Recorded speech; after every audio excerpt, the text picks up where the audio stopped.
Assalamu alaikum warahmatullahi wabarakatuh. Leo tutataja watu ambao kwamba si lazima kutoa zakatul fitri. Ulama wanatuambia thalathatun la tajibu alaihim zakatul fitri, thalathatun la tajibu alaihim zakatul fitri. Watu aina tatu haitowajibu, si lazima kutoa zakatul fitri. Mtu wa kwanza ni almiskinu walfaqir, mtu maskini na mtu fukara ambaye hali yake ni dhaifu.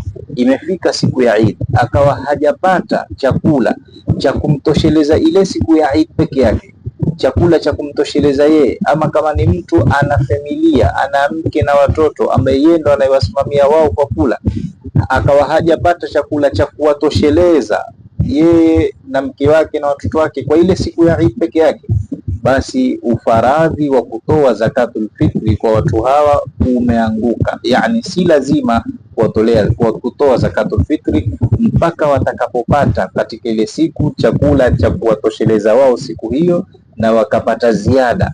Ile ziada atakayoipata ndio atakayoitoa zakatul fitri.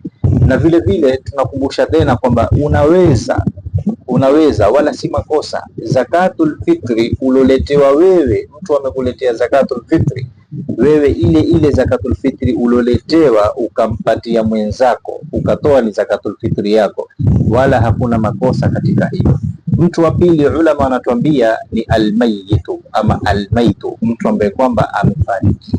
Mtu aliyefariki kabla ya Ramadhani ya mwisho, kabla kuzama jua kwa Ramadhani ya mwisho, mtu huyu si lazima kutolewa zakatul fitri maadamu amefariki kabla jua kuzama, kwa sababu wakati huo ndio wakati wa kuanza zakatul fitri uwajibu wake.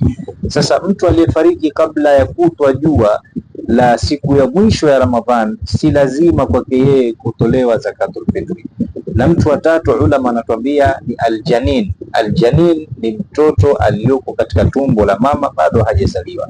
Mtoto kama huyu maadamu hajazaliwa bado yuko kwenye tumbo la mamake, huyo si lazima kumtolea zakatul fitri, bali inapendekezwa, ni uzuri, ni sunna mtolee, lakini uwajib si lazima kumtolea zakatul fitri.